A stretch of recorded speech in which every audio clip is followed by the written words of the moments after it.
E é isso aí, galerinha, eu estou aqui começando mais uma vez o De Frente com o Yatá. Hoje temos um convidado especial, Anísio Melo Júnior. Pra quem não conhece, quem aí já ouviu a musiquinha de Dragon Ball Z em português? Pois é, essa é uma das pequenas vezes que você pode lembrar. Eu vou falar depois durante o podcast aqui com ele, mais músicas e outros trabalhos. Então vamos começar aqui, seja muito bem-vindo. Muito obrigado pelo convite aí. Vocês estão de parabéns pela iniciativa, né? Obrigado. Sempre é bom a gente trocar uma ideia, Sim. compartilhar com os fãs histórias, algumas divertidíssimas, outras emocionantes. Sim. É sempre bom. Vamos lá. Então, começando aqui, né, inclusive vamos lembrar que estamos no estúdio da Zion, né, aqui a escola de entretenimento que ensina aí, né, 2D, 3D, design no geral para quem quer trabalhar com games, cinema e TV. Então, se você quer trabalhar com essa área, vem pra cá. Não esqueça que dia 27 de agosto vai rolar aí o Kenko Festival segunda edição, a Gamer Edition. Vai ter aí League of Legends, 8 times. Se você tem um time, se inscreve. Todos os links aí embaixo na descrição. Né? Então, vamos voltar aqui. Sensacional. Né? Vamos falar um pouquinho sobre passado, presente e futuro e, logicamente, situações curiosas, né?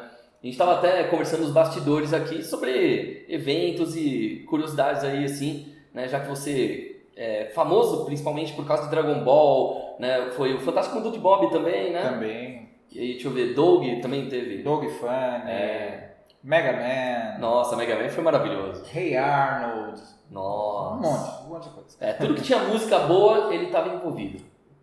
Né? Pelo menos a intenção era fazer uma coisa boa.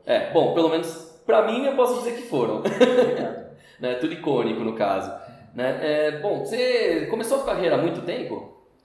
Comecei em 1981, estudando contrabaixo, mas anterior a isso, assim, desde criança eu comecei com 5, 6 anos estudando piano e daí interrompi, assim, estudei uns 3 anos de piano e interrompi e fiquei alguns anos até começar com contrabaixo e sempre cantando, tocando, né? Então começou cedo.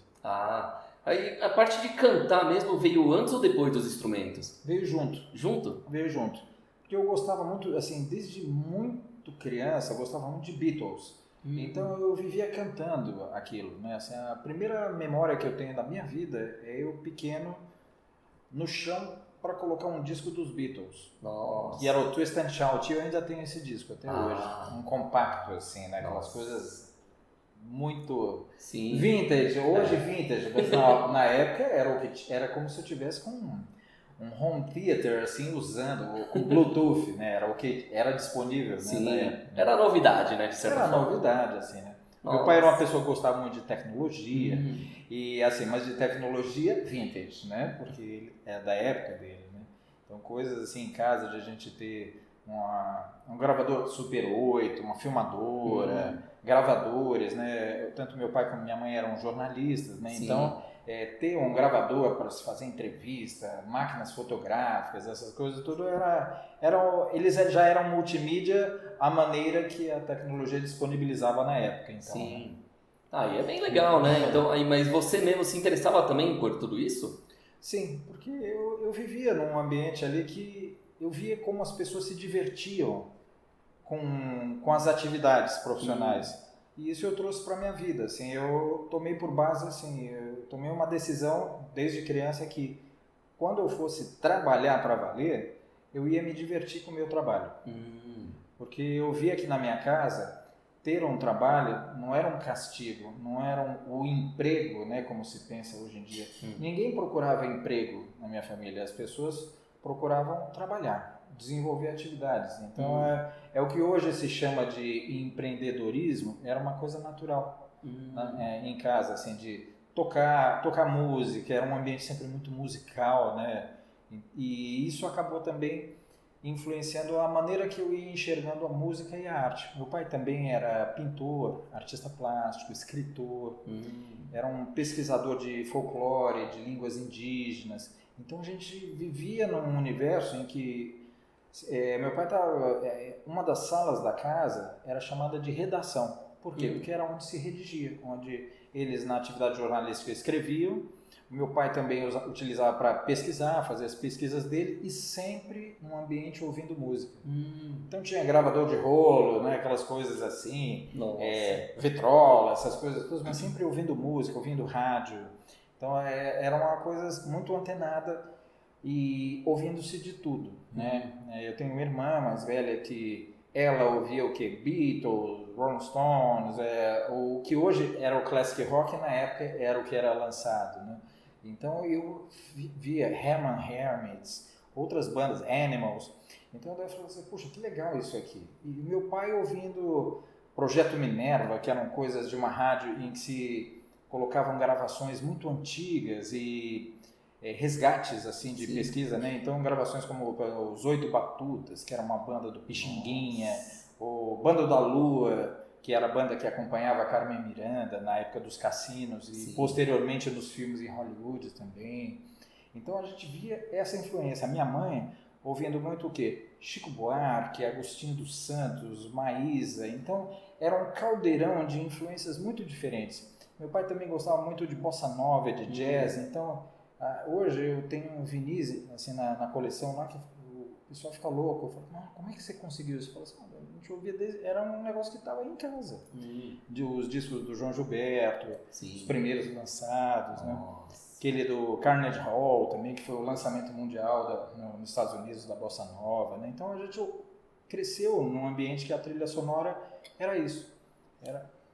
Aí realmente não tinha como não ser músico, né, depois, né? Ou alguma coisa a ver, assim, escrever eu escrevo, né? Tenho alguns trabalhos lançados também, né? Além dessa atividade, assim, de versionista, né? Porque na Alamo, quando eu fui diretor musical durante 11 anos, lá eu escrevi as versões e por ser um músico profissional, um cantor, né? Eu fui convidado para fazer uma direção musical. Então foi uma coisa que surgiu naturalmente, assim, né? Eles tinham, até comentei esse disco aí do Carnegie Hall, aí do lançamento da Bossa Nova, um dos participantes desse disco foi o Caetano Zama. E esse músico que participou, né, desse lançamento mundial aí da Bossa Nova, ele era diretor da Alamo, musical da Alamo. Nossa! E daí surgiu um convite, quando ele saiu, né, ficou uma vaga ali, surgiu esse convite para mim. Só que, poxa, eu era um garoto, eu devia ter 20 e poucos anos, 28, 27 anos. E então aquilo para mim foi um desafio, né? Eu falei assim, nossa, será que eu dou conta disso?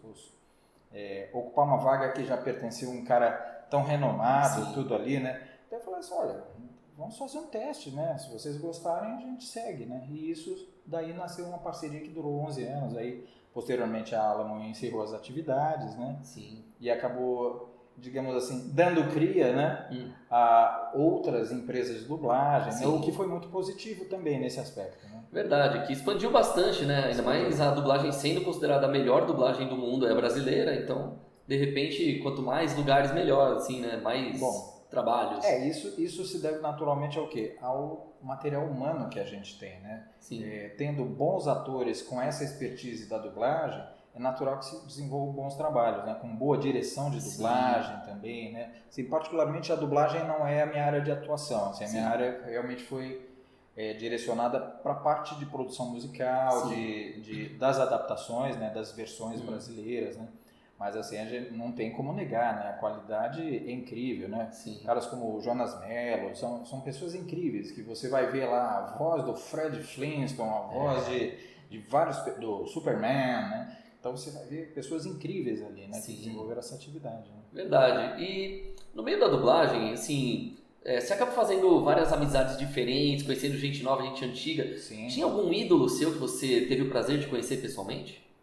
Olha, esse eu citei, o Jonas Mello, porque ele mesmo, além de ser um ator de televisão, né, e tudo assim, tive a oportunidade de conhecer, foi muito gratificante, uma pessoa bacana, firme, agradável ali, muito legal. Nossa. E isso graças à oportunidade de ter trabalhado com o pessoal da Alamo. Né? Das suas lembranças musicais dentro da Alamo, assim, quais foram os trabalhos que você mais se divertiu fazendo, assim, com o pessoal gravando junto com você? Aí a briga é boa, porque cada trabalho tinha uma natureza diferente. Alguns, pela pela qualidade musical mesmo, né? Por exemplo, teve um filme feito para Paramount que era o Pinóquio. E então ele era um misto de atores com o personagem que era computadorizado, o Pinóquio. Foi uma versão, se não me engano, de 1998, uma coisa assim, ou 2000, uma coisa assim. E então ali teve o quê? As músicas originais eram de quem? Do Stevie Wonder e também do Brian May, do Queen. Então tem um momento na história do Pinóquio que tem um teatro de bonecos, de marionetes, né? E esse teatro de marionetes é uma opereta feita pelo Brian May. Nossa. Então, pô, pegar... E eu sempre gostei muito de Queen, essas coisas assim, né? Sim. Então, pegar aquilo ali para fazer um trabalho de diversão, e ainda mais que ia para o cinema, né? Depois que nós fizemos o trabalho, eu fui fazer a conferência, a sincronização, na própria Alamo, que tinha uma sala de cinema específica para isso. Para quê? Para fazer pequenos ajustes de sincronia, né? A velocidade do cinema é diferente da velocidade. Isso é uma questão técnica, dos ajustes técnicos, né? Então, muito bacana você ouvir assim na tela. Teve um outro trabalho muito legal também para cinema, que foi Aí já foram versões que eu fiz do francês para o português, também por intermédio da Alamo, mas eu fiz... Todos esses trabalhos eu fiz num ambiente fora da Alamo. Eu abri uma empresa, né, que se chama Mellow Music, que está em atividade, e a partir desse momento, assim, eu fiz os trabalhos fora da Alamo totalmente, porque os estúdios de dublagem, eles eram feitos para quê? Para o diálogo, né, dos atores. Sim. Então existia um monte de especificações técnicas que demandavam que eu fizesse isso num estúdio com cuidado, e técnicos também, que tivessem essa expertise, né, específica para a voz cantada e não só para a voz falada, né? Não é uma mera captação vocal, né? Sim. Mas então daí a gente acabou fazendo isso. O Kirikou e a Feiticeira, que eram músicas do Yossone Dur, muito conhecido aí no meio pop internacional, né? Então foi muito legal também. Nossa. Esses são 2 trabalhos assim. Isso sem contar naturalmente o Mundo de Bob, que era uma mistura de coisas de Hollywood, assim, de Broadway, né, de espetáculos de Broadway, o Hey Arnold, que misturavam coisas do James Brown. Puxa, é muita coisa ali, é muita coisa, é bem variado. Sim, assim. Que Hey Arnold ele pegava bastante o jazz e o blues ali, né, na série também. O Hey Arnold, jazz e blues, um pouco do soul music também, né? Tem uma música do James Brown que chama Watch Me. Daí ele fala, watch me, né? E ele dançando ali, então isso aí era uma coisa bem legal assim também, né? E coincidentemente, coisas que eu ouvia, porque assim, eu nunca fiquei preso a um determinado estilo musical, né? Ainda mais, isso foi muito útil, né? Porque quando surgiu essa parte de versões musicais, né? Eu já tinha trabalhos em estúdio, com banda pop, contratado como gravadora, como contrabaixista e cantor, né? Sim. Então isso acabou sendo útil, né? Esse gostar de ouvir de tudo e gostar de tocar de tudo. Sim. E gostar de cantar de tudo, né? Então, isso acabou sendo útil, né? Sem ter uma certa versatilidade para atender a demanda dos trabalhos. Sim. Né? E, assim, fora da parte de cinema, TV, coisa assim, de dublagens, na parte de músicas cover, autoral, assim, você se aventurou bastante, assim, pela carreira fora mesmo da dublagem? Sim, a parte de dublagem, eu tenho 41 anos de carreira musical, né? Então a parte de dublagem, ela foi 11 anos, então digamos assim, 25%. Os outros 75% foram o quê? Trilha musical, produção de shows, de eventos corporativos, gravando trilha para cinema, gravando música para publicidade. Então, assim, ou às vezes efeitos, sons e efeitos, né?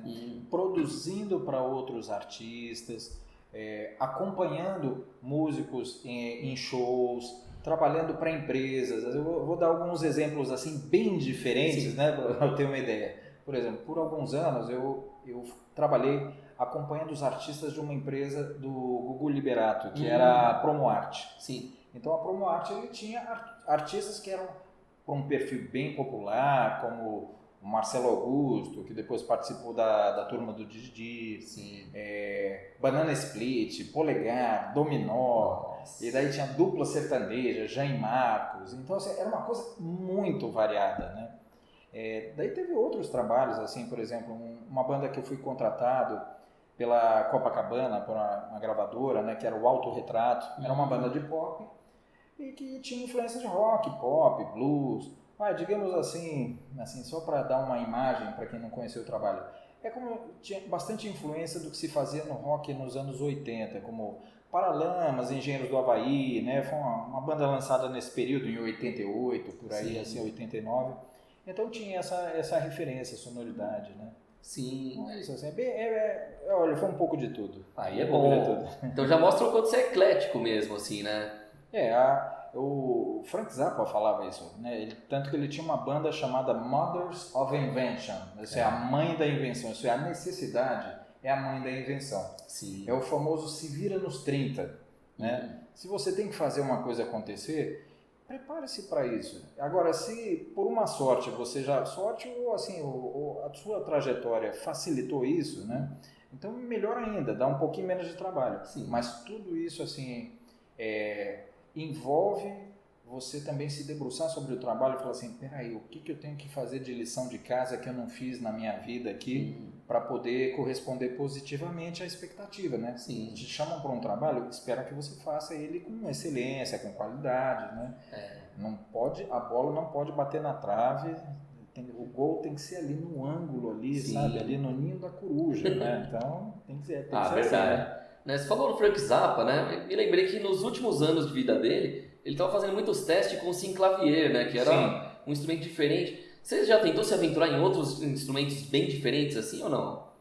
Olha, eu toco um pouco, assim, eu me vejo como cantor, porque eu vejo que instrumento é instrumento interno, né? É que é aquela coisa, quebra uma corda, você não vai ali na rua, aqui em Pinheiros, a Teodoro Sampaio, comprar corda, você vai ter que ir num fono, né? Sim. Então, mas assim, além do contrabaixo, eu toco um pouco de guitarra, violão, né, essas coisas. Opa, desculpa, deixa eu só diminuir aqui.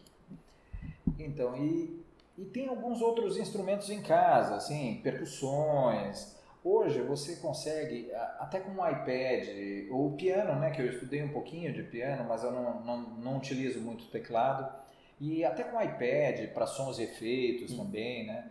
E outros instrumentos que caem na mão. Às vezes um charango, uma viola caipira, alguma coisa assim, você busca um violão de aço, né? Você busca sonoridades diferentes, assim, né? Assim. Mais para esse lado, mas é uma coisa tão high-tech assim como synclavier, que eu acho assim que para ser bem tocado e se ter um proveito legal, é bacana você ter um conhecimento musical de arranjo uma coisa que o Frank Zappa tinha, né? Um cara que desde os anos 60 ele tinha uma formação erudita, inclusive muito sólida, né? Verdade. Ele tinha influência do Edgar Varese, de outros músicos dodecafônicos, serialistas, né? Então ali era briga de cachorro grande, né? O negócio o meu negócio é mais tranquilinho, assim. Sim. Ali é muito porrada. E, assim, pegando bem, assim, né, conhecendo agora essa parte toda da sua carreira, também da vida pessoal, assim, né, aí eu já pergunto, tem alguma banda favorita, alguma música especial, assim, que você tem que ouvir toda vez, assim, se possível?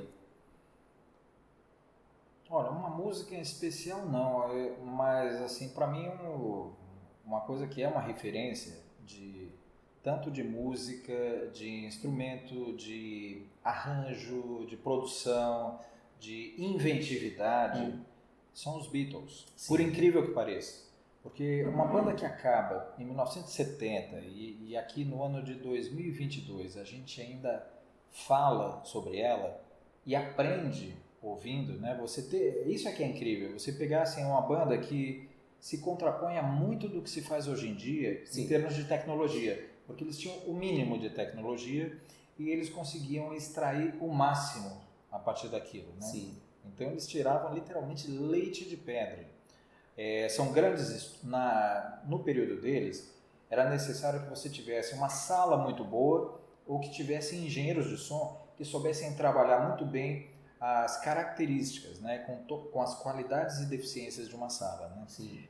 Isso por quê? Porque quando você vai ver a história do áudio, você percebe que as pessoas começavam a gravar com 1 ou 2 canais. Você pegar uma orquestra, por exemplo, e trabalhar com um microfone para o cantor e um microfone para pegar o som da sala, significa que você tem que ter uma acústica muito bem resolvida naquela sala para se captar em um microfone aquele som da orquestra e ela soar bonita.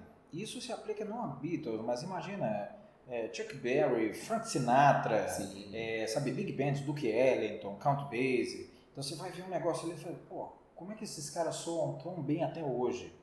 E também com tecnologia do instrumento. Imagina, por exemplo, eu que sou contrabaixista, como é que soa um baixo acústico no meio de uma multidão de instrumentos que tem uma dinâmica muito forte, Sim. como um saxofone, um som de bateria, né? Então isso aí, um trombone, isso aí é uma coisa que você não vai ter, assim, tão evidente, né? Sim. Tanto que aí surgiu, como se diz assim, a necessidade é a mãe da invenção. Já nos anos 50, já desde os anos 30 se vinha tentando fazer alguma coisa em relação ao contrabaixo.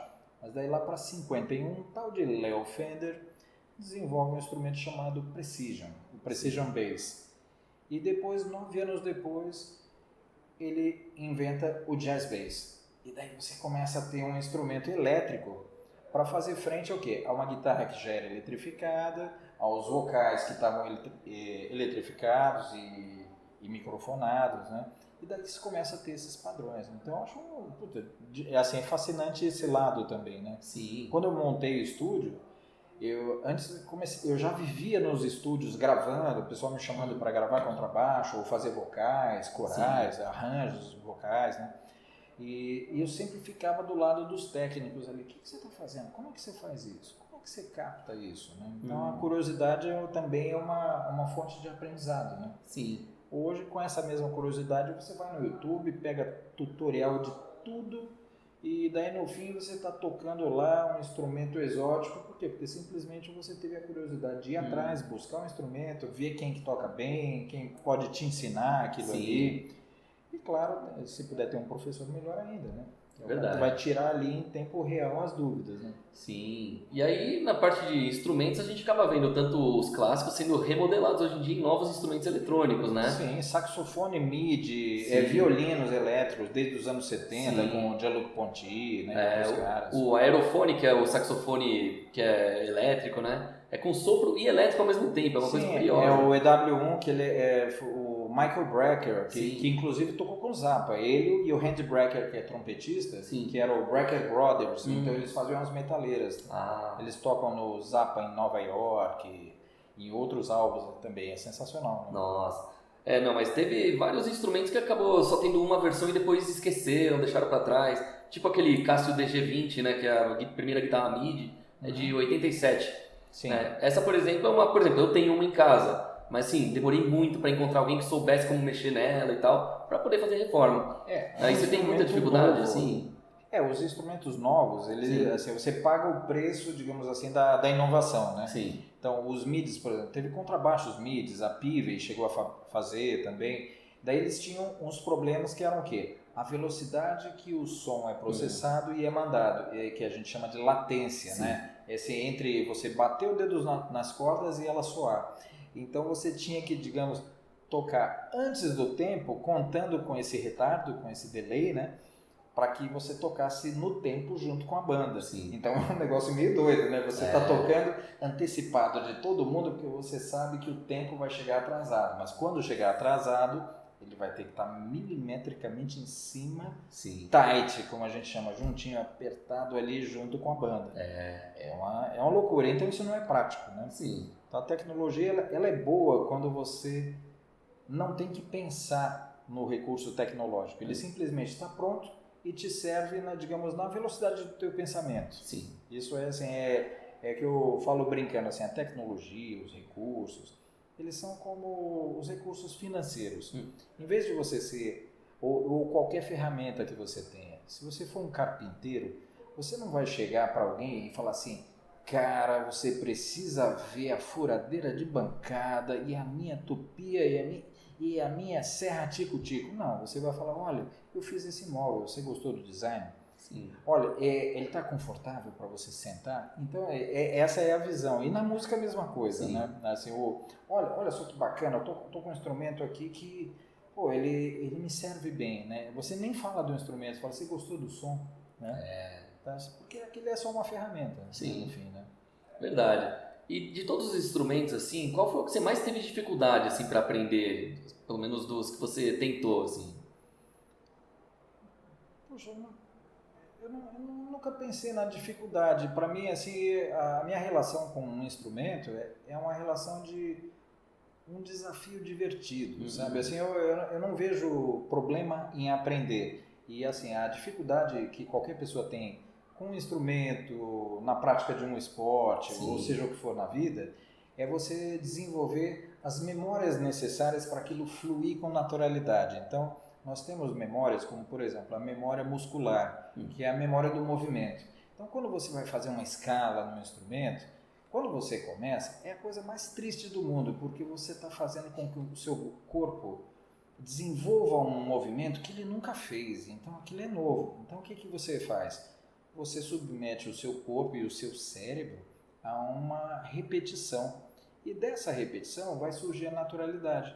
Chega uma hora que é mais ou menos como o recurso da tecnologia. Você não pensa na tecnologia, você só usufrui dela. Sim. E daí você não pensa no conhecimento musical.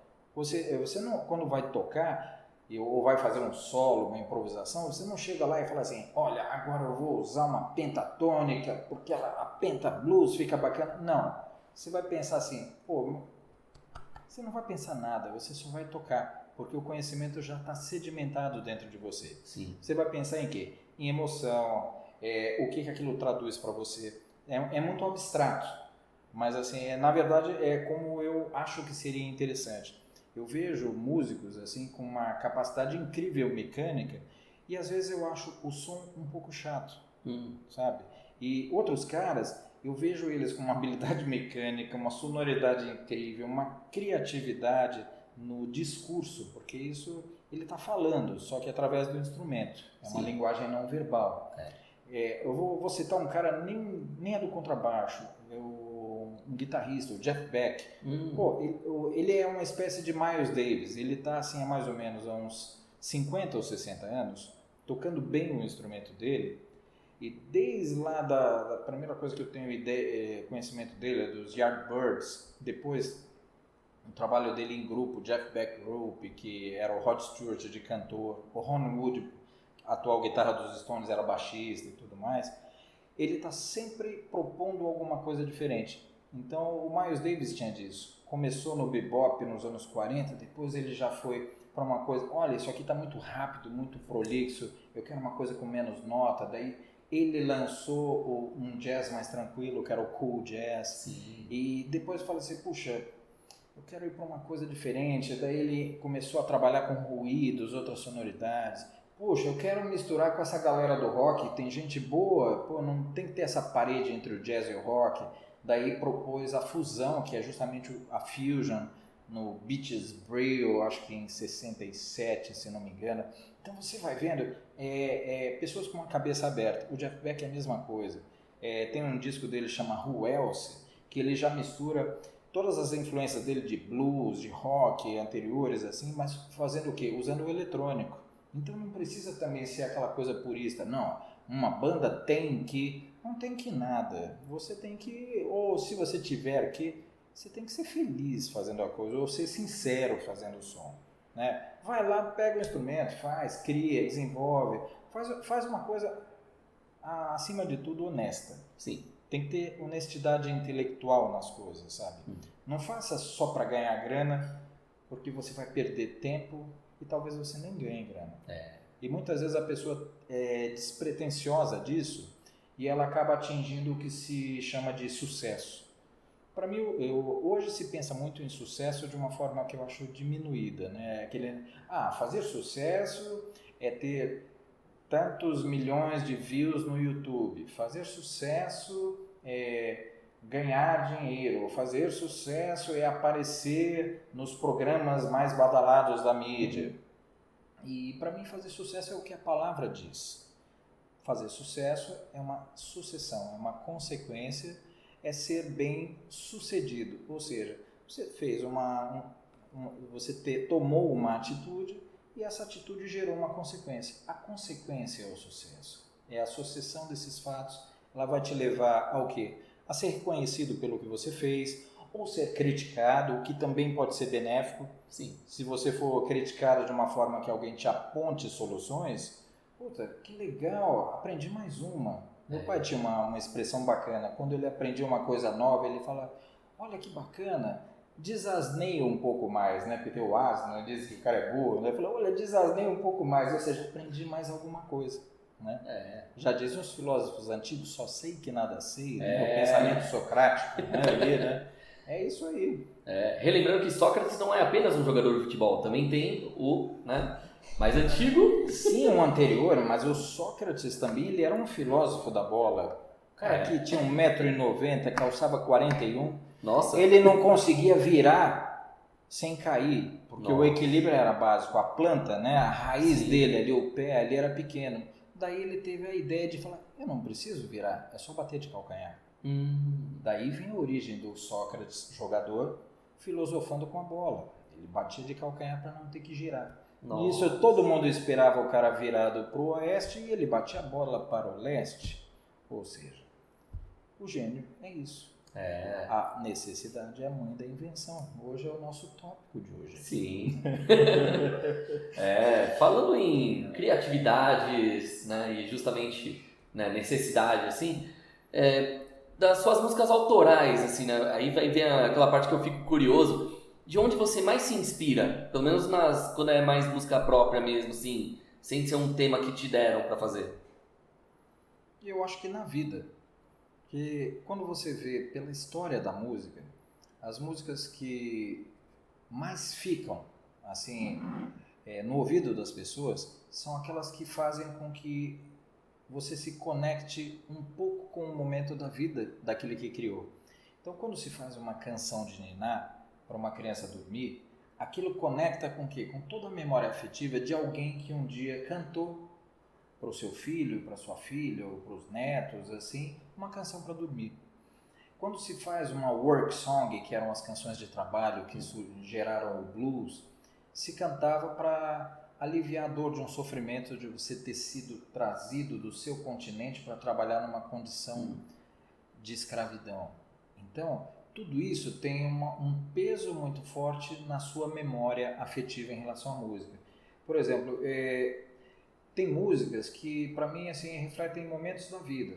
Um deles, eu via nos anos 90, muita gente saindo do Brasil sem perspectiva de conseguir um bom trabalho, uma boa educação, um bom futuro. Daí eu escrevi um blues que se chama O Que Mais Me Dói. E ele fazia mais ou menos o que acontecia em alguns blues. Os blues, além dessa questão das work songs, né, ele evoluiu também para uma questão que é universal para as pessoas, que é a questão do amor, né, ou da fossa, ou de ser abandonado, aquela coisa toda.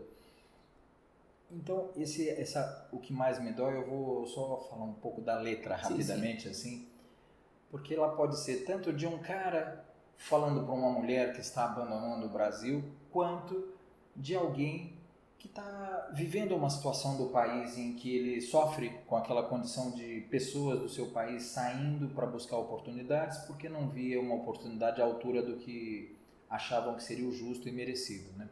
Então eu falava assim, o que mais me dói é te ver tão perdida. Parece que ninguém quer sanar tuas feridas. Então é alguém falando ou para uma mulher ou falando para o seu país ou para a sua nação, né? O que mais me dói é te ver tão perdida. Parece que ninguém quer sanar tuas feridas. O que mais me dói é sentir a solidão do mundo a se consumar por um triz, fincar raiz nas lágrimas do poço mais fundo. O que mais me dói é te ver subjugada e continuar sorrindo. O que mais me dói é sentir a minha voz sumindo numa multidão que me diz que está partindo daqui. E daí vai para uma segunda parte, em que fala assim, talvez a mão de Deus não encoste nos teus ombros e fique a contemplar de longe os teus escombros. Talvez alguém tenha pena e te jogue uma esmola, porque de bonito só ficou o seu toque de bola, que ainda vai na trave também. Então, era uma coisa que podia ser aplicada tanto para o país, em que muitas vezes se distrai, se entretém no esporte, ou, como já dizia o Chico Buarque, aqui na terra estão jogando futebol, tem muito samba, muito show e rock and roll, um dia chove, no outro dia bate sol, né? Sim. Mas eu só quero te dizer que a coisa aqui tá preta, né? Então, esse foi um sentimento análogo ali, Sim. né? Assim, a isso assim. Então, a música que falava disso. Teve uma outra também que chama Cadê o Chão, que daí já é um blues mais acelerado também. Sim. Meu mundo foi tomar café e disse que não volta. Meu presidente foi deposto pela sua escolta. O coração é um cão, caiu do carro da mudança, e o adulto que cuidou de tudo foi minha criança. Cadê o chão? Cadê o chão? No ar eu sinto o pé se afastar. Cadê o chão? Cadê o chão? O sol faz minha asa desmanchar. Como se fosse um voo do Ícaro, né? Aquela coisa. Mais uma bomba foi solta pela comissão de paz. Então, assim, matou 5 garotos que brincavam num jardim. Agora nenhum mal eles podem nos causar, ou seja, as crianças. A pureza é um espinho que também te faz sangrar. Então, assim, eu sempre procurei ver coisas assim que tem a ver com fatos da vida. Sim. Ou também da ilusão de pessoas que procuram vender pacotes de esperança, de ser o super coach do universo, que Sim. vai resolver tudo para você e entregar com uma didática maravilhosa no seu colo a solução para a sua falta de entendimento sobre um assunto ou sobre a condição da sua vida. Tem uma música chamada Bem-vindo ao século XXI, que ela já tem um ritmo mais latino, assim. Sim. E ela fala assim: estão falando mais do que sabem, propondo sociedade no céu, um lugar melhor na paisagem para um cavalo de carrossel, voando sem ar, com 230 dentes, estão reinando mais do que o rei, explicando o que não entendem e até criando lei contra lei, voando sem ar, nadando sem água e ainda tem vaga para mais um. Basta explicar, ensinar o que não entendeu, ter nostalgia do que não viveu. Olha a confusão que você se meteu, viver no século XXI. Daí vai para o refrão. É tanto zum zum zum, é tanto 171, é pegar ou largar, viver no século XXI. Dizem que o incompatível é o mais adequado, os super-heróis das nossas televisões. Crianças e misérias são deixadas de lado e o que é importante fica para depois. Voando por ar, sem ar, nadando sem água e ainda tem vaga para mais um. Então, assim, eu gosto de falar isso aí e trabalhar com esse contexto, com esse conceito de que é possível você ajudar a esclarecer questões da vida. E eu evito um termo assim, mas respeito, porque eu sei a aplicação dele nos dias de hoje, que é o entretenimento. Sim. Porque o entretenimento ele vem do verbo entreter, que é distrair. Sim. E eu acho assim que se você tiver a oportunidade de esclarecer em vez de distrair, você vai criar pessoas mais esclarecidas, mais iluminadas, mais críticas e com condição de tomar o rumo da sua própria vida, né? Criar, digamos, formadores de opinião e não seguidores. Porque o seguidor ele segue alguém que já tem uma fórmula pronta. Sim. E o formador de opinião, ele é um cara que ele formou o seu próprio pensamento, não através do marketing do outro, mas de uma forma mais consistente. Ele ouviu todos os lados de uma história e tirou a sua própria conclusão, né? Baseado nisso. Mas isso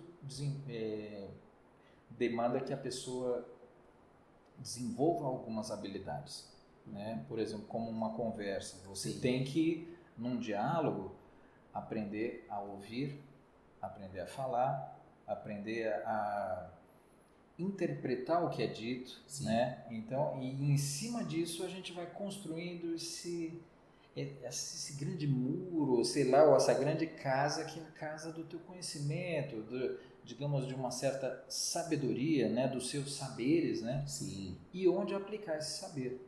Tem gente que tem muita cultura, mas às vezes não tem a sabedoria de aplicar essa cultura em favor de uma coisa maior. Então, assim, buscar essas significações aí é um negócio legal. Olha, nós estamos numa viagem aqui ultra filosófica e cabeça. Antes que o pessoal comece a roncar, mas vamos alterando a pauta.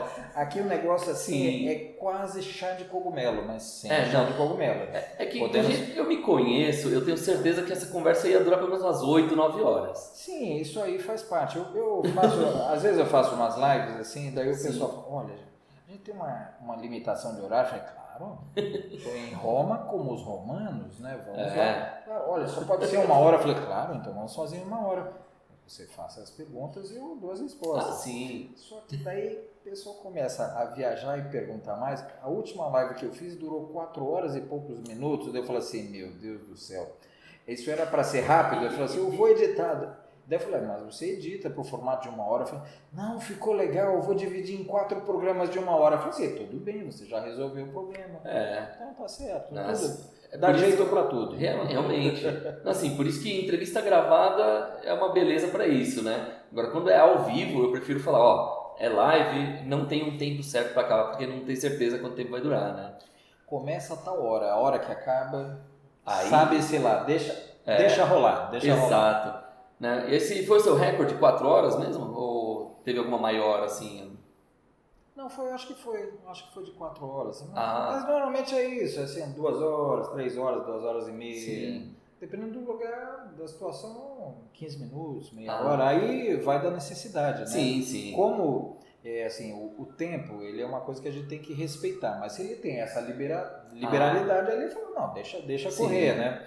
Por exemplo, você vai fazer um jingle, vai fazer uma peça publicitária, aquilo ali está atrelado a um tempo de animação, de uma música, né? Sim. Por exemplo, as aberturas dos animes, né? Eles têm ali a versão TV, o TV Size que a gente chama, são músicas de 1 minuto e meio, 1 minuto e 40, como o Dragon Ball Z, Mega Man tem acho que 1 minuto. Sim. Então, agora existem as versões full. O que aconteceu aí no decorrer disso, né, fazendo os eventos de anime, de shows, que me incomodava um pouco tocar uma música de 1 minuto e meio, ainda mais assim por fazer shows, né? Daí eu falei assim, puxa, deixa eu fazer uma pesquisa, ver como é que são essas músicas integrais. Daí, para minha surpresa, né, coisa que eu já imaginava, eu falei assim, puxa vida, olha só, o Dragon Ball tem uma versão de 4 minutos, que bacana, o que tem aqui? Daí eu vi, tem uma parte, tem uma segunda parte que não caberia num formato menor. Sim. Daí, nesse período eu já não estava trabalhando com a Alma, ela já tinha inclusive fechado. Sim. E daí eu falei assim, olha, eu vou usar o raciocínio mais maduro possível, que é o raciocínio da criança. O que a criança quer fazer uma coisa, ela fala assim, eu vou fazer, ninguém manda em mim. Então, daí o que eu fiz? Eu fiz. Nem tudo é um trabalho pago e contratado. Sim. Como tem os fanzines, né? Sim. Você faz de fã para fã. E a essa altura do campeonato eu já era um fã também do Dragon Ball. Sim. Então, daí nós fizemos isso. Fizemos uma segunda versão para o We Got Power, We Are Angels, que é o Garra no Coração, o Fantástica Aventura também. E foi legal, porque nisso nós pudemos levar para os shows essa experiência para os fãs, de uma coisa que não tinha nem na televisão, né? Então acabava sendo uma experiência exclusiva para eles. Sim. E de outras músicas que nem foram lançadas aqui no Brasil, por exemplo, além dos animes, tem um outro segmento que são já de atores, que são os tokusatsu.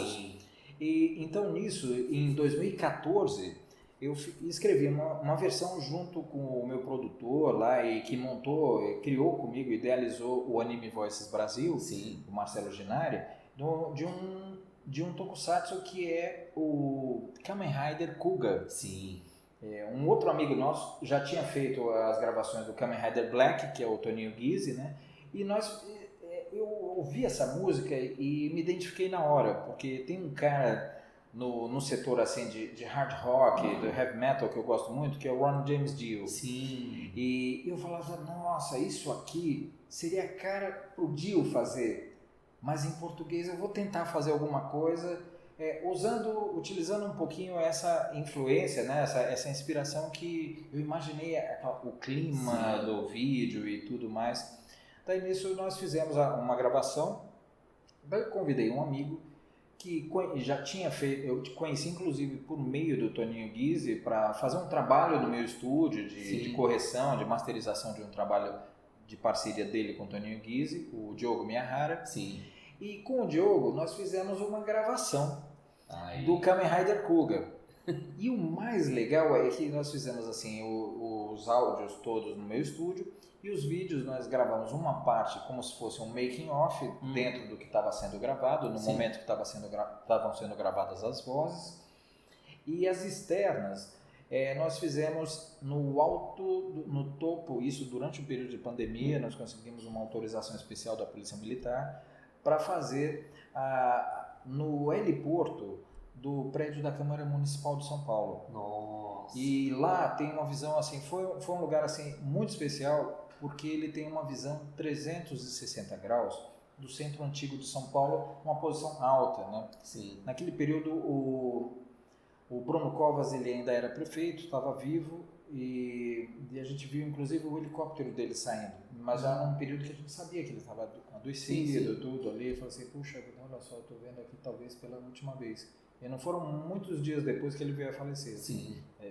Passou por um período muito difícil, né? Assim, tudo. Então foi muito bacana aquele espaço, né? Em 360 graus você vê ali coisas que já viraram cartão postal da cidade, né? Como o Farol Santander, que era o antigo prédio do Banespa, né? Também, né? E o prédio da prefeitura, o Jardim Suspenso, que tem na parte superior, né? Então você vê aquilo ali girando 360 graus e nós fizemos esse vídeo também, que está no YouTube, no meu canal, Anísio Melo Júnior, no canal do Diogo Miyahara. Sim. E também querendo conhecer, tem muito mais coisa ali. Tem no Anime Voices Brasil também, que foi uma outra coisa dentro do universo do anime, né? Sim.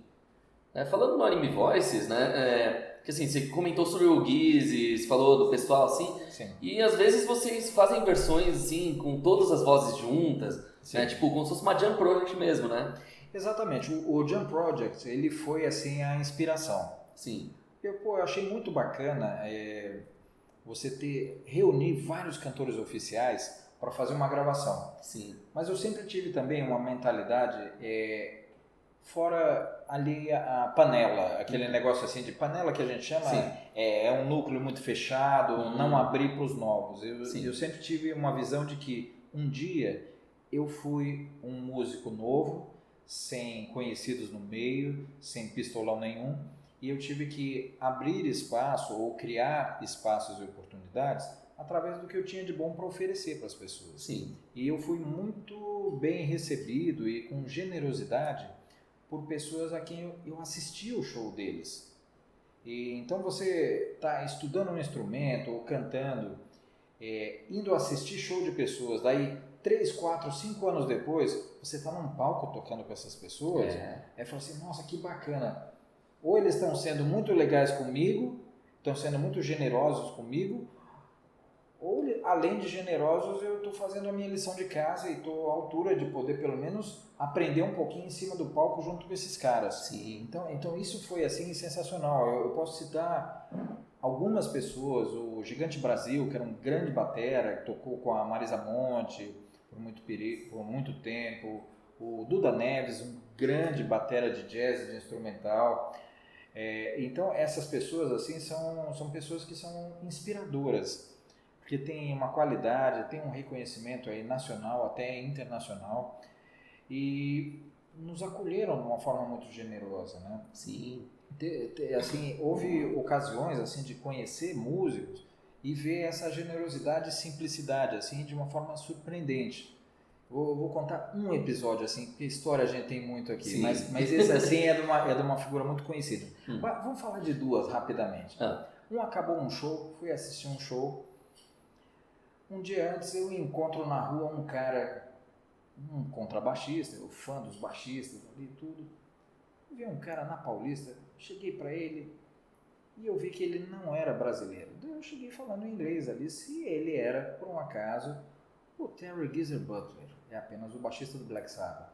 Ele respondeu com um inglês bem característico, no. Até o no dele tinha sotaque, né? Eu falei assim, tudo bem. Daí eu expliquei, olha, porque eu sou um grande fã do Black Sabbath. Daí eu pus a mão assim para trás na carteira, fazendo uma menção para mostrar para você. Daí eu falei assim, calma, eu vou só mostrar o meu ticket. Daí eu puxei a carteira, abri, mostrei o ingresso do Black Sabbath, guardei. Daí eu falei assim, você tem certeza que você não é? Ele falou, yes, I'm sure. Eu falei assim, ok. Eu falei, não tem problema, então você provavelmente é um grande fã do Black Sabbath e nós vamos nos ver no show. Eu percebi, assim, eu fiz uma leitura da situação, ele estava na rua, assim, na Paulista, e talvez ele tenha sido orientado, assim, a não interagir com as pessoas, porque ele estava ali só com um cara bem altão, assim, branco, daquele que nunca tinha visto, assim, a luz do sol do Brasil, assim, na pele, né? Então, tudo bem, ele devia estar com alguém do staff lá, andando ali próximo, devia estar hospedado no hotel próximo. Daí, no dia seguinte, eu fui assistir um show, era no Olímpia, numa casa de shows ali na Lapa, na Guaicurus, ali, se não me engano, na Clélia, Rua Clélia. Hoje eu acho que ela é um templo. Então, e daí, bom, na época também era um templo, mas do rock and roll, né? Daí fui lá assistir o show do Black Sabbath, feliz da vida, e vim para um lugar aqui próximo de onde a gente está aqui na Zion, que é aqui perto do Borba Gato, num bar chamado Blackjack. Pra quê? Pra tomar uma cerveja e comemorar aquele grande show. Daí, pra minha surpresa, chega um amigo produtor, com um carinha baixinho, com cabelinho desgrenhado, e falando, Melo, né? O pessoal me chama também muito por Melo, meu sobrenome, né? Anísio Melo Júnior. Né? Daí ele falou, olha, vem aqui conhecer. Daí eu olhei, quem era? Era o Ronnie James Dio. Daí eu fui. Ele falou, daí eu falei, olha, cara, muito prazer, acabei de assistir o seu show, maravilhoso, sensacional. Gosto, daí falei, eu gosto muito desse álbum, desse que você participa, porque pra mim dá uma coisa assim, sensacional, não sei o que. E chegamos lá e ficamos lá conversando, tudo. Foi muito legal. E uma outra história também no Olímpia. Depois de um show do Eric Clapton, eu fui ao camarim para conversar com o contrabaixista deles, um cara que gravou em estúdio aí com muita gente no mundo inteiro, chamado Nathan East. E fui lá por quê? Porque eu fiquei emocionado com o momento do show do Eric Clapton. Era uma turnê chamada Journeyman, num disco dele que tem Bad Love, Hard Times, Old Love, canções maravilhosas. E daí fui lá falar por quê? Porque na hora do momento de apresentar o Nathan East, ele tocou uma música de um outro baixista, que era o Jaco Pastorius. Tocou uma música que era do Weather Report, uma banda que era o Joe Zawinul, e o Jaco, né, era o Manolo Badrena, lá, e vários caras lá. O Alex Acuna de bateria também, é uma turma incrível. E eu achei muito generoso, porque ele tocou uma música chamada Remark Made, que era do Heavy Weather, um disco de 77 lá do Weather Report. Eu achei generoso da parte dele. Ele tinha tantas coisas que ele gravou, né? Depois é um cara que ele gravou também com o Phil Collins e com um monte de gente, Madonna, né? Assim, Michael Jackson também, né? Então, um monstro ali do instrumento. E quando eu fui lá, eu me identifiquei e tudo, deixaram eu entrar no camarim depois do show, tava todo mundo lá, ele veio, tudo, simpático, tudo, e eu falei isso pra ele. Daí eu comentei, olha, por uma coincidência, essa música é uma música que eu gosto de tocar em casa. Eu gosto muito do som do Jaco, tudo. Ele falou, você é baixista? Eu falei, sou. Pera um pouquinho. Ele pediu pro Rode trazer um instrumento dele, um Yamaha creme, meio branco, assim, instrumento incrível ali. E eles tinham um amplificador no camarim, que era para warm-up, né, para fazer o aquecimento ali, antes do show, tudo ali, um cubinho. Fez, afastou, colocou, ligou ali, pôs o baixo, esticou o baixo, daí me deu o baixo e falou assim, toca pra gente.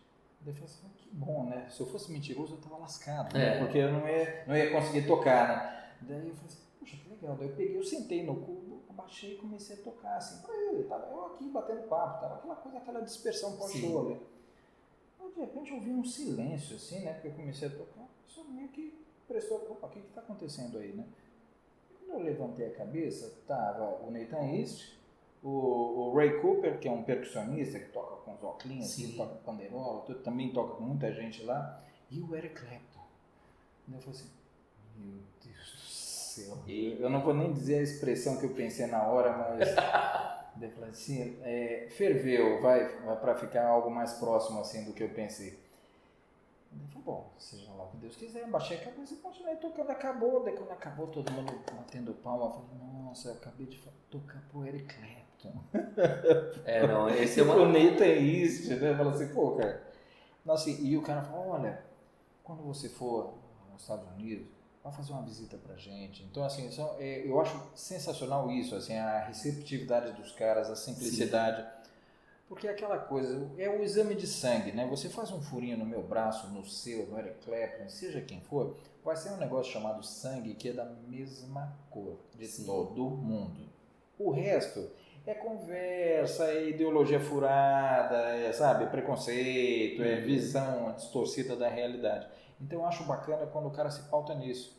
Você está aqui não para dizer que você é o bambambam. Você está aqui a serviço de alguma coisa. Sim. Tá aí, talvez você seja, não é a guitarra, o contrabaixo, a voz que é o instrumento. Talvez você seja o instrumento do quê? De uma ideia, de uma arte, de um momento criativo que você compartilha com as pessoas. Sim. Então, eu acho que quando você se coloca dentro disso, é aquela coisa, eu sou apenas careca, não sou um budista, né? Mas assim, nessa hora você suprime um pouco essa coisa do ego, essa valorização Sim. extrema do que você faz e tudo, simplesmente você se dilui na história e a coisa simplesmente rola Sim. e você gera um efeito, uma sensação boa e o resto é historinha, cara. Sim. O resto é historinha. A gente faz show, faz evento, utiliza as redes sociais, tudo, mas não é para ficar alimentando um culto à personalidade.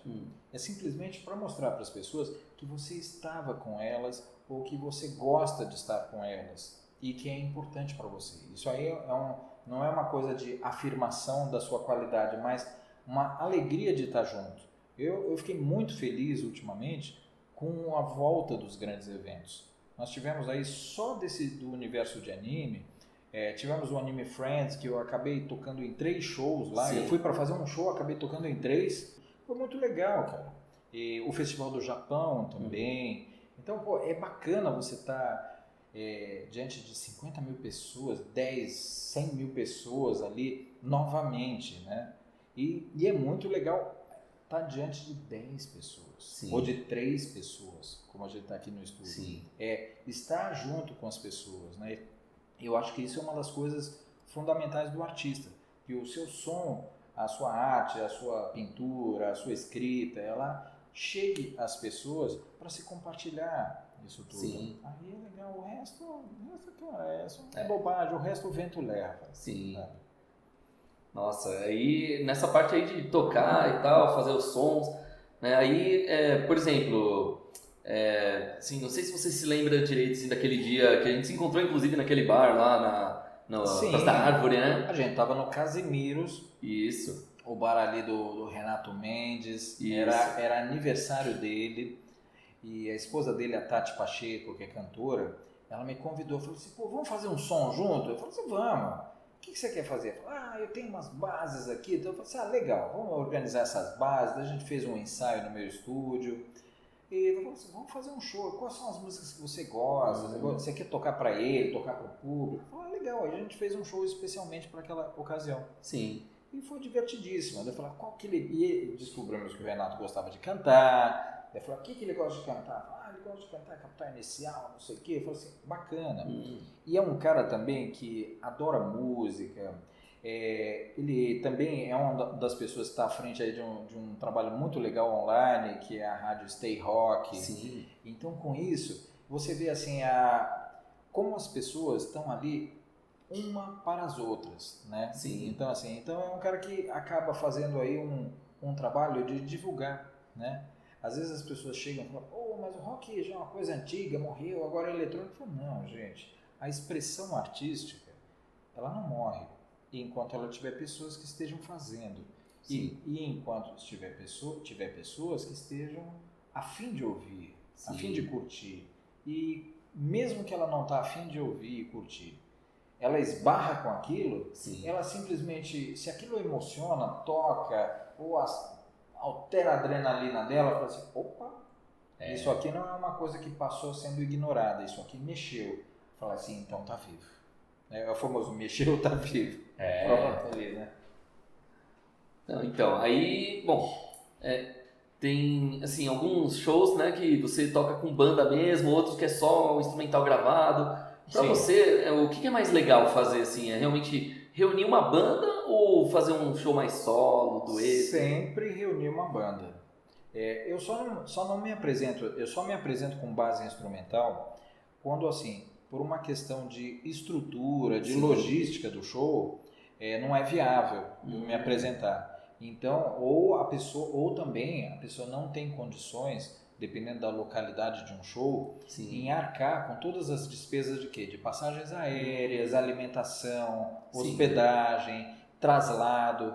Porque uma coisa é eu sair daqui para Brasília e do aeroporto eu pego um Uber e vou para o hotel, vou para um evento. A outra é você pegar uma banda, daí já não dá para fazer isso. Aí você já tem que ter uma van, um transporte. Então, assim, a logística fica sempre mais complexa e o custo para isso, né? Que vira uma diária, passam a ser 6, 7, 8 diárias de hospedagem e de alimentação e tudo mais. E muitas vezes você está um dia inteiro. Então, tudo isso assim envolve custos, né? E pessoas também, né? Você ter que contratar alguém para fazer transporte, ou alguém da produção, às vezes você deslocar uma pessoa do staff de um evento só para, digamos, cuidar, né? Ciceronear ali, né? Assim, orientar os artistas e todos que estão da equipe técnica, né? Então, o critério é esse, assim, basicamente é esse. E às vezes também é uma condição financeira, mesmo às vezes tendo shows, existem questões em que a pessoa tem condições de contratar uma banda local e que isso é possível. Olha, vai ter um som lá, vai ter um palco, tudo, mas a gente só está contratando bandas locais por uma questão de custo ou da facilidade de acesso e deslocamento, que essas pessoas já não exigem transporte, diária, alimentação. Às vezes a pessoa mora, sei lá, 15 minutos do evento. Então é uma situação totalmente diferente, né? Verdade. Então é isso. Então. Aí, assim, aí sobre curiosidades de eventos, assim, que a gente até comentou antes da gravação e tal, né? Você já foi para muitos lugares que tem cosplays e tudo mais, e aí você comentou que você conheceu o Zé do Caixão também, né? Eu conheci. Eu fui fazer um evento com uma banda que fazia aqui numa casa de shows aqui, que era o Bourbon Street. Nós tínhamos uma banda que fazia soul music, então era ligado porque a gente chamaria hoje de funk old school, né? Que tem a ver com o quê? Com Earth, Wind and Fire, KC and the Sunshine Band, Jimmy Bullhorn, Stevie Wonder. Então era uma coisa ali onde o som era uma banda grande, né, com trombone, trompete, sax, piano, guitarra, baixo, cantoras, bateria, tudo mais, né? E eu fazia baixo e vocal nessa banda, a gente fazia Earth, Wind and Fire, várias coisas assim. Então, a gente foi convidado para fazer um evento de Réveillon num hotel em Campos do Jordão, que era o Mont Blanc.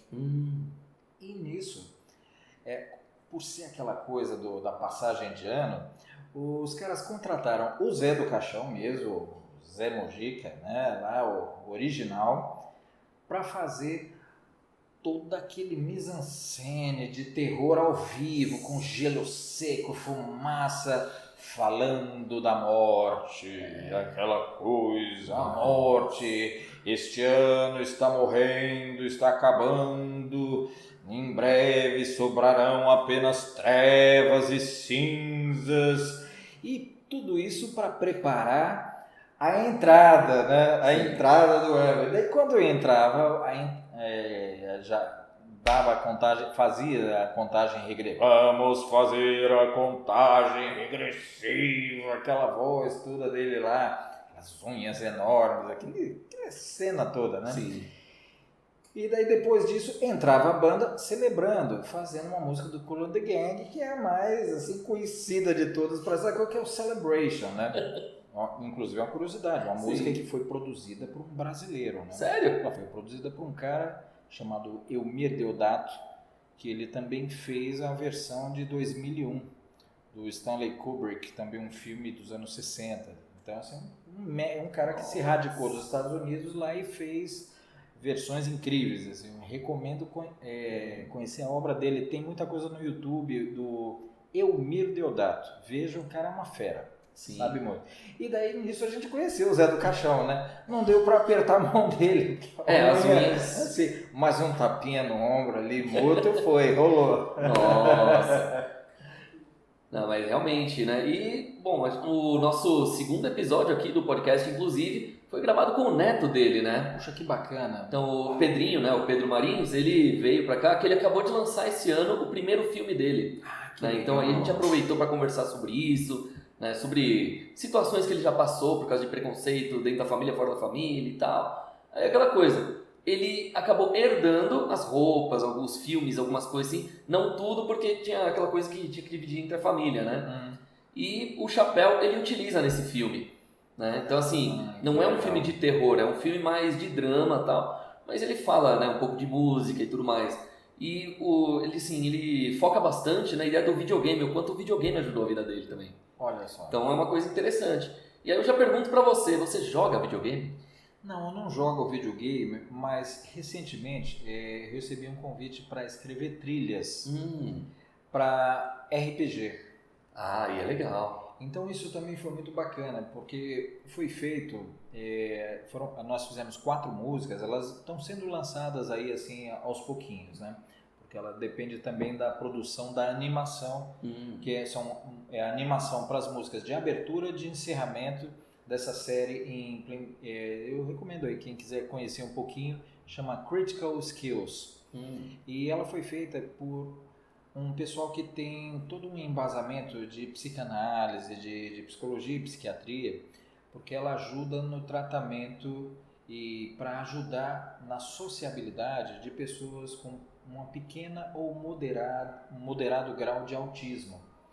Então, isso também eu acho uma coisa legal. Você, como os games, o RPG, ele pode ser uma ferramenta de sociabilização. Sim. De você colocar todo mundo no mesmo barco. Não interessa se você é alto, se você é baixo, se você é gordo, se é magro, se você é albino, se você é ruivo. Não interessa. Se você é o mais esperto ou se você tem uma certa dificuldade. Na verdade, está todo mundo ali junto dentro de um objetivo. No RPG tem a questão dos personagens que você assume. Sim. E no jogo, sim, tem a competitividade e tudo, mas dependendo do ambiente de equipe de jogo, você vê que também tem uma estrutura de colaboração. Sim. Para você conseguir. Então tem equipes unidas ali como se fosse uma grande batalha para você conseguir vencer ou superar etapas, né? E se desenvolver dentro da ação do jogo, né? Então eu acho legal. É muito semelhante como quando se fala um pouco sobre violência, tanto em game quanto RPG e quanto animes também, que existem batalhas e tudo mais, mas também existem outros valores dentro disso, né? Que são o quê?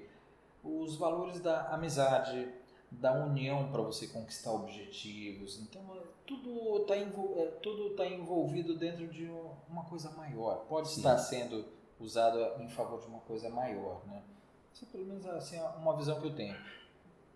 Ou simplesmente se divertir, sabe? Curtir, sabe? Porque não é só, assim, às vezes eu passo isso, você pode passar até uma impressão errada, de ter uma visão só racional disso, mas muito pelo contrário, assim, ter às vezes uma percepção do poder que isso tem para tornar a vida das pessoas mais alegre, melhor, socialmente mais saudável. Se fala muito em saúde física, mas existe uma saúde social, que é você estar entre os amigos, a galera, a turma da sua idade, ou a turma que gosta das coisas que você ouve. As tribos no melhor sentido disso, né? Não é uma tribo fechada, isolada, mas uma tribo que gosta de rock. Então por que não se reunir para curtir rock? Eu fazia isso quando era criança, moleque. Eu saí com 4 ou 5 discos assim de Judas Priest, Sex Pistols, seja lá o que for, e na casa de um cara que tinha Rainbow, Black Sabbath, AC/DC, e a gente ouvia. Daí eu vi que hoje em dia os caras estão ouvindo o Kiss veio fazer show no Brasil um dia desses aqui. Em setembro vai ter o Iron Maiden. Pô, eu levei o Peace of Mind uma vez, os caras piraram aquilo ali. Pô, e é um negócio assim, um dos 4, 5 primeiros álbuns do Sim. Iron. Inclusive vou estar lá no show do Iron. Olha. Agora em setembro estarei Ó, tem lá, chance de a gente se encontrar lá, hein? Com certeza, estarei lá, já está com o ingresso, tudo certo lá. Vamos lá. Opa! Vou pular o dia inteiro lá e 3 dias de cama depois desse dia. Imagino. Não, porque, né, como não se animar num show do Iron Maiden, né? Não dá. Mas é isso aí. Eita, nós. Ó, aí a gente já tá conhecendo bem mais a fundo aqui, né? Então, os seus gostos mesmo e tal. E, lógico, né, um pouco mais da sua vida pessoal, já que a gente tá vendo as suas experiências, né? Sim, mas gosto muito de jazz também. Sim. Virado pro jazz. O Stanley Clarke, Nossa. essas coisas, o Jaco Pastores mesmo. Sim. Tem um jazz bass tudo lascado, que ele é bem o do Jaco, só que o meu tem traste, né? E era de um outro cara que talvez os baixistas aqui na sala conheçam, que era o Nico Assunção. Era um cara que tocou aí muita música instrumental aí no Brasil. Tocou com, aqui, talvez mais conhecido, o Chico Buarque. Ele gravou em estúdio também, com o João Bosco também, assim, um músico excepcional. Não foi ele que também chegou a fazer uma participação no MPB4, ou um desses grupos assim instrumentais? É que eu não lembro todos os grupos certinho quem fazia parte, mas... Não, ele tinha um trabalho solo e ele chegou a ter uma banda que chamava High Life, isso em 87, 88, que era uma banda de instrumental, né? Acho que era ele, o Pascoal Meirelles, um cara que tocou também com muita gente boa da MPB, né? Então é isso aí, é uma turma boa demais, né? Só os fera mesmo, né? Os caras bons. Eita, nós! E assim, o baixo você prefere mais qual das versões do baixo? 4, 5, 6 cordas, aqueles de 20 cordas que o pessoal tá fazendo agora? Tem algum específico que você gosta mais? Eu cheguei a brincar com um baixo de 12 cordas. Eita! Brincar, não tive o baixo. Sim. Mas ele basicamente é um baixo de 6 cordas com as cordas dobradas, é equivalente a um violão. Um violão de 12 cordas, uma guitarra de 12 cordas, tipo o que o Jimmy Page do Led Zeppelin tem, né? As cordas são dobradas, uma viola caipira. É como se fossem 5 cordas, só que oitavadas, né? Então, assim, mas assim, pra mim não serve muito, assim. O instrumento que eu prefiro é o instrumento que serve melhor a ideia da música e a ideia do arranjo, né? Sim. É interessante, assim, porque eu tenho alguns instrumentos, eu acho que de contrabaixo eu devo ter acho que uns 9, ou 8 ou 9 instrumentos. E cada um tem uma característica específica. Se você pega eu não tenho um Precision, mas eu tenho um Jazz Bass, como eu falei, e daí aprendi a construir instrumentos nos anos 90, assim, entre 93 e 98, mais ou menos. Eu fiquei muito próximo de construir instrumentos, assim, fiz uns cursos de luteria, né? Porque eu ficava atormentando os luthiers que faziam a manutenção dos meus instrumentos. Eu falei, como é que você faz isso aqui? Não sei o quê. E um dia me liga o Di Carmo, que era no Tatuapé, ele faz uns instrumentos verticais e elétricos, assim, normais. Ele falou, olha, vou começar um curso de luteria. Eu falei assim, legal, quero fazer. E nisso eu aprendi. Eu fiz 4 instrumentos, eu ainda tenho os 4, uso eles em gravação, em show. Fiz um de 4 sem traste, com escala de ébano, Moog, um instrumento assim, o primeiro. Mas é pesado para burro, assim, então é um instrumento que eu não saio, não viajo com ele, mas gravo em estúdio. Mas cheguei a gravar algumas coisas com o Dinho Nascimento, que a gente ganhou o prêmio Sharp de música, com o Márcio de Camilo, que a gente foi indicado o prêmio Sharp, participou também de um festival internacional chamado Découverte de France também. E essa turma toda, assim, eu utilizei esses instrumentos. E o bacana é que para cada um é uma linha de raciocínio diferente. Sim. Quando você toca um baixo contraste, primeiro, você tem as notas precisas, elas estão ali, toca ali no meio da casa ou quase em cima do traste, está tudo bem.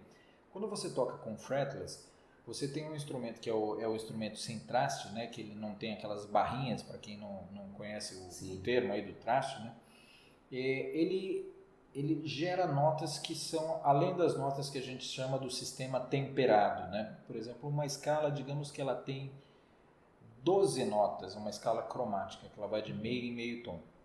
E cada casa é um desse meio tom no instrumento de corda, né? Sim. Então, o que acontece é que no instrumento sem traste, você tem uma coisa que é muito comum você ouvir na música indiana ou quando você faz um bend, que é puxando para cima ou para baixo uma corda, que é 1/4 de tom, que é 1 de som, de tom. Então, o fretless ele se aproxima exatamente à questão da voz humana, que ela também não é temperada, é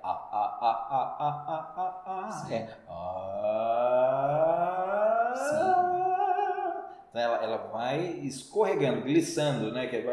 Você pode ter e esse espacinho entre esse meio e meio tom dá isso. O fretless dá isso, ele dá uma expressão mais próxima à voz humana. O Jaco Pastorius é um cara que, pela melodia dele, ele expressava muito isso.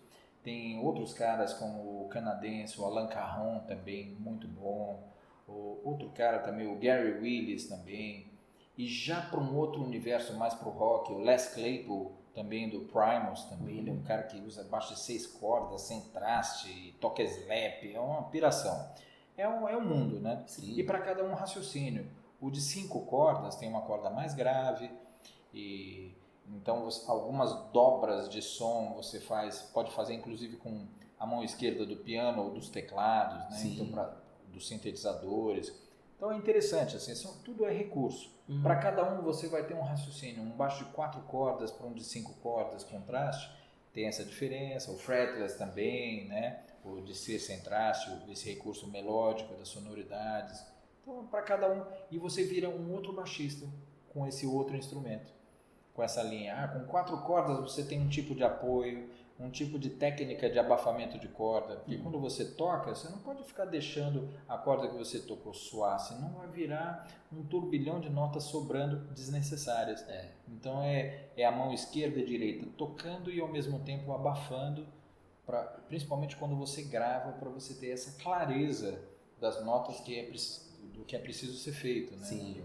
Então é um desafio, assim. Por isso, quando você fala, qual é o instrumento que você toca melhor? Eu falo assim, eu acho que nenhum, cara, porque a cada dia que passa a gente está aprendendo alguma coisa e tem que estar treinando, né? Limpando o som. Você vê os pianistas aí, o pianista da música erudita, eles, mesmo os grandes concertistas aí, eu conheci alguns aí, o Zé Eduardo Martins, João Carlos Martins, esses caras eles ensaiam ainda, né? Mesmo em idade avançada. Quando há necessidade de fazer um concerto, tudo eles tocam 5, 6, 7 horas por dia, assim. Para quê? Para ter uma condição de ter essa clareza, essa fluidez, né? Aquele negócio da memória, né? Memória muscular, né? Sim. Como um chefe também tem a memória do cheiro, né? De estar preparando um alimento ali também. E cada um com a sua habilidade, né? As suas necessidades, o seu universo, né? Sim. Um cara que serra uma madeira também, quando eu fui fazer isso com instrumento, eu percebia, quando eu ficava muito tempo sem trabalhar com isso, assim, fazer os instrumentos, eu não estava tão preciso, a mão não era tão firme para fazer as coisas. Então isso tudo é uma questão de prática, né? Dizem que a excelência em alguma coisa se adquire depois de muitas e muitas horas de voo, que sejam 10.000 horas de voo ali, né? Em cima do instrumento, em cima das palavras para aprender a expressá-las, escrever, manipular, trabalhar a poesia, né, a prosa, tudo isso demanda gostar. Sim. E no meu caso especificamente assim, eu preciso me divertir. Sim. Eu gosto, assim, eu sou um cara que faz música, mas eu sou fã de música. Quando eu estava estudando música, eu fazia uma coisa que era pouco comum. Eu tinha aula de música. Eu ia assistir o show dos caras, alguns deles com quem eu estudei, como o Rodolfo Streuter, que era um baixista do Pau Brasil, tocava com o Nelson Aires, que foi diretor da Jazz Sinfônica. Eu ia assistir o show dos caras para aprender, para ver o que ele estava fazendo. Às vezes eu ia assistir uma segunda vez só para curtir. Falei assim, por quê? Porque ali eu estava aprendendo com a emoção que os caras passam. Às vezes eu, como estudante, né, um garoto ali, 17, 16, 18 anos, ouvindo aquilo ali, eu falo, deixa eu ver o que esses caras estão fazendo, o que o Rodolfo está fazendo ali, o Rodolfo Streuter, né? Mas daí, no outro show, eu falo assim, que legal, agora que eu desencanei de olhar só o contrabaixo, olha o que esses caras estão fazendo, eles estão criando um momento especial. E esse é o grande lance da música e da arte. Você não está indo lá para mostrar quantas notas você faz por segundo. Você está indo lá para levar uma emoção para as pessoas. O cara fala, nossa, isso aqui está doca, não vou completar a frase, mas é isso, aqui está sensacional, está maravilhoso, né? É isso. Sim. Nossa, mas são altas aventuras, né? Tipo, conhecendo tanta coisa assim. Né? Aí eu pergunto agora pra você se você já tem mais shows já marcados ou ainda tá tudo em negociação agora? Olha, eu tenho alguns convites, assim, eu estou analisando. Eu estou analisando, assim, porque tem, em função justamente dessa exposição que está voltando agora, dos shows, né? A gente tem convite para gravação de estúdio, né? Eu também estou envolvido com um outro projeto que foi feito durante a pandemia, foi uma ópera rock. É o musical ópera rock, de um grande amigo, Cláudio Cruz. E então agora a gente está numa fase de quê? De montar o que foi gravado em estúdio com a colaboração de 39 músicos. Aí tem o Faísca Borges, o Faísca guitarrista, né? E muita gente aí, o Tony Babalu, que é do Made in Brasil, e o Zé Luiz de Nola, baterista que era da Chave do Sol, e de várias outras bandas, e também do Violeta de Outono, já da linha progressiva e também. Então, o Adenal Vieira, isso é uma turma incrível, né? E agora a gente está num processo de organização, de produção de um show, né? Para quê? Para fazer um DVD ao vivo, e já tem alguns locais aí que a gente está estudando, né? Que são teatros, e para cada um é uma necessidade, para equipamento, iluminação, e a gente está cuidando disso, porque eu gosto muito de fazer produção musical de show, né? Aí é legal. Eu fazia isso muito para empresas, para eventos assim corporativos, e para os meus shows a gente sempre vai ali, né, viajando e vendo esse lance de ter estúdio de gravação e operar e produzir, né? Isso dá um olhar, uma percepção para a gente do que a gente pode colaborar em alguns aspectos, né? Que às vezes passa um batido ali no meio da bagunça, da barulheira, e então eu estou passando o som. Normalmente a gente tem duas mesas, tem uma mesa para monitor, para passar todo o som do palco para o músico, todo o artista ouvir, trabalhar com conforto, né? Se ouvir direitinho ali, poder dar o melhor de si, né? E a outra que é a mesa que é o som voltado para o público, né? Que é o som endereçado ao público, que a gente chama de PA, é o Public Address, né? Endereçado ao público, PA. Então as caixas de PA elas são endereçadas. Essa já é uma mesa que fica naturalmente de frente para o palco. Então muitas vezes eu vou passar o som no palco para ver o som de todo mundo. Daí eu falar, pega o baixo aí, bate alguma coisa que eu vou lá na frente. Daí eu vou lá no PA ver o que está acontecendo. Então a gente está agora nesse processo aí de ensaios, né, preparação disso. Eu acredito que a partir de outubro a gente já tem algumas novidades em relação ao musical Opera Rock, né? Sim. Foi um negócio assim bacana, porque muitos músicos não estavam sem poder tocar e fazer show. E isso envolveu a colaboração de gente que até nem no Brasil estava. Então tinha amigos que estavam lá nos Estados Unidos, na Flórida, um outro estava na França. E com essa facilidade da internet, a gente pôde hoje gravar bases, mandar para a pessoa e falar, você tem como gravar aí? Eu falei, tenho, eu mando as bases de guitarra, os violões, eu mando a voz daqui, um outro em Campinas. Teve caras assim que mesmo estando em São Paulo, por causa do isolamento social e em função da pandemia, né? Fala assim, eu posso gravar na minha casa? Eu falei, posso gravar no meu estúdio? Ele falou, claro, tranquilo. E assim, 99% dos casos, 99 é pouco, em 100% dos casos, o pessoal perguntava, o que eu tenho que fazer? Eu falo assim, ouve a música, grava o que você quiser, porque você foi escolhido para gravar essa música, porque essa música tem a sua cara, e você vai descobrir isso. Então a gente passou naturalmente o quê? A harmonia, horas em que entrava o solo, eu mesmo gravei algumas guitarras só como guia, daí eu falei assim, gente, olha, isso aqui é só uma guitarra guia, só para dar uma ideia onde ela entra e sai, mas ignore, porque eu não sou um guitarrista, eu uso para fazer uma guitarra base, alguma coisa do Opera Rock até ficou de guitarra base de blues que eu fiz, assim que os sons ficaram legais.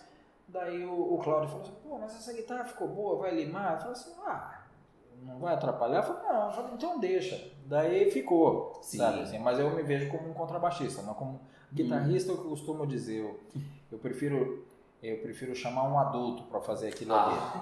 Porque ali eu vou ser assim, tipo, macaco em loja de louça, né? Você joga, o bicho já sai lá quebrando tudo. Eu falei assim, não vai dar certo, né? Então vamos lá, vamos fazer uma coisa de cada vez. Cada um na sua área, né? Cada um na sua especialidade ali.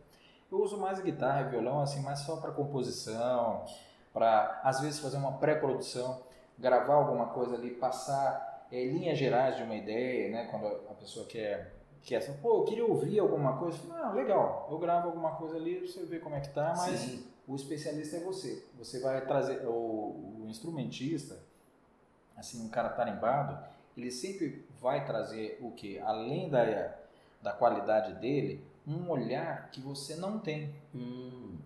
Digamos assim, você quer pintar paisagens que usam muito branco. O que eu recomendaria? Um pintor esquimó. Porque o pintor esquimó, ele pinta paisagens com um olhar que ele vê 50 tons de branco. Sim. Ele tem o branco do iglu, ele tem o branco da foca, o branco do urso, o branco da neve, o branco do iceberg. Então ele vai ter porque a natureza dele é envolvida em branco. Sim. É como pegar um paisagista da floresta, ele vai ter tons de verde, porque ele sabe o tom de cada árvore, cada matiz de coisa. Isso se aplica ao músico, ele vai trazer sonoridades de guitarra ali, e fala assim, cara, eu imaginei aqui um delay parecido com esses que o The Edge usa lá no YouTube. Eu falo, que legal, tem, e volta e fala, puxa, que legal. Então o cara trouxe uma solução que, por quê? Porque ele tem um setup incrível ali, ele vai trazer coisas que você jamais imaginou. Sim. E é por isso que ele estava lá, para colaborar de uma forma. Então, no fim, acabou sendo uma obra coletiva. Ela está disponível no Spotify, quem quiser conhecer, no YouTube também. É o musical Ópera Rock do Cláudio da Silva Cruz. Eu colaborei com 2 músicas minhas também. Lá, uma tem até uma curiosidade, um grande amigo da época de faculdade, porque eu sou formado em comunicações, né, com especialização em rádio e TV. Sim. E tinha um amigo que gostava de tocar contrabaixo. E cantava, e na época eu tinha uma banda de heavy metal chamada Excalibur, que fazia shows junto com o Viper, que tinha um menino chamado André Matos, cantando ali, né? Eles iam para os ensaios, a gente fazia show junto. Nossa. Daí no show que a galerinha dele tinha mais público do Viper, ele falava assim, olha, a gente vai abrir o show para vocês. No show que tinha mais do Excalibur, que era um pessoal mais velho, ou seja, 3 anos ou 4 anos mais velho, porque a diferença de idade é assim, quando você tem 17 anos, o cara de 20 anos, ele é um gigante e você é um moleque, né? Mas hoje não, hoje você tem 45, o cara tem 50, tá todo mundo no mesmo barco e tudo bem. Mas naquela época não, né? Era um negócio muito engraçado, assim. Então tinha o Viper, tinha o Corso, Centúrias, várias bandas, isso a gente tá falando de 2, 3 anos antes do primeiro Rock in Rio, que foi em 85, a gente já estava começando a fazer essas coisas, né? Então, daí da música da ópera rock, né? Eu fazia faculdade, eu estudava na FAAP, na época Rádio e TV, e tinha um amigo que estava montando uma banda. Daí ele chegou e falou, tô montando uma banda, tô precisando de um baixo. Eu falei, de um ampli de baixo. Eu falei, não, eu te arrumo. Daí eu vendi meu primeiro ampli para ele, eu tinha comprado outro, vendi um. Ele falou, agora eu tô com uma banda, como é que é o nome da banda? Daí ele falou, a banda vai chamar Velhas Virgens. Daí eu falei assim, cara, esse nome vai dar certo. Investe e nisso, e esse cara é o Paulão dos Velhas Virgens, que é o cantor do Velhas Virgens, compositor. Também roteirista de TV. Roteirista de TV, trabalhava ali trabalha, eu acho que ainda no Domingo Legal, né? E um amigo desde essa época, assim. E disso, recentemente ele participou, inclusive, nessa música, que tá o Faísca, o Zé Luiz Ginola, o Alex Bessa, que tocava, tem um trabalho de progressivo incrível aí, um pianista e tecladista de mão cheia, assim, gravou com a Rita Lee também o acústico dela. Nossa. E daí a gente fez uma música chamada Ninguém Vai Lhe Controlar, e o Paulão chegou lá e arrebentou tudo, foi lá no estúdio gravar, tudo, aí já tinha flexibilizado, foi na parte final da gravação, já da pandemia, já estava flexibilizado, foi lá gravar. Então é isso, é muita coisa aí acontecendo, é muita história boa, graças a Deus. Sim. Aí, né? Eu só tenho que agradecer, cara. Eu tô muito feliz assim de fazer o que eu gosto. Sim. Me divertir pra caramba, cara, porque às vezes eu tenho a sensação de que eu tô me divertindo mais do que o próprio público. Então, pra tirar dúvida, eu falo, gente, vocês estão gostando? Que eu tô me divertindo pra caramba. Eu tô me divertindo mais que vocês ou é a impressão dos caras? Não! Eu falei, então tá bom, tá 0-0.